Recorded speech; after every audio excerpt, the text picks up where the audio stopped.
இந்த 2023ல நம்ம பெருசா எதிர்பார்க்காம ஆனா செம்மையா சாட்டிஸ்ஃபை பண்ண ஒரு 10 படங்கள். இதே மறந்துடல. இல்ல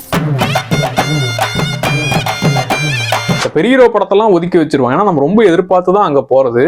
அது இல்லாம எக்ஸைட் பண்ண ஒரு 10 படங்கள் என்னென்ன? ஃபர்ஸ்ட் போர் தொழில்.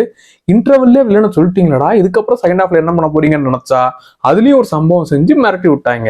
2வது படம் அயோத்தி. நிறைய இடத்துல இந்த படம் அழ வச்சிருச்சு. இதுக்கெல்லாம் அழனா மனுஷனே இல்லாம. 3வது படம் பார்க்கிங். ட்ரெய்லர்லேயே கிட்டத்தட்ட மொத்த கதையும் சொல்லிட்டாங்க. இருந்தாலும் படம் கிளைமேக்ஸ் வரைக்கும் அந்த பரபரப்பு குறையாம பார்த்துக்கிட்டது வேற லெவலு. 4வது இடத்துல குட் நைட் படம். 5வது இடத்துல சித்தா படம். குழந்தைகள் நடக்கிற இந்த கொடுமையை மெசேஜை தான் சொல்லணும்னு இல்ல, பரபரப்பாவும் சொல்லணும்னு ட்ரை பண்ணி அதை பக்காவா செஞ்சிருப்பாங்க.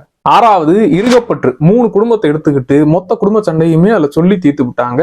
அண்ட் இதுல ஒரு ஸ்பூன் எக்ஸ்ட்ராவா சொல்லியிருந்தா கூட கிளாஸ் எடுக்கிற மாதிரி ஆயிருக்கும். அது கரெக்டான அளவுல சொன்னதுதான் இந்த படம். 7வது இடத்துல டாடா. இது சுத்தமா எதிர்பார்க்கவே இல்லை.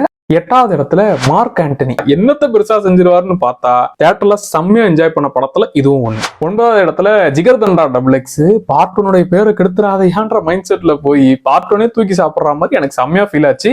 10வது இடத்துல விடுதலை. இதுல அவர் சொலப்ப மாட்டாரு, சூரிய வச்சு என்ன செஞ்சிருக்காரு அப்படின்ற ஒரு மைண்ட் செட்ல போனா கிளைமேக்ஸ்ல சூரிய கன் எடுக்கும் போது வெறித்தனமா இருந்துச்சு. அண்ட் உங்களுடைய லிஸ்ட் என்னன்றத கமெண்ட்ல சொல்லுங்க.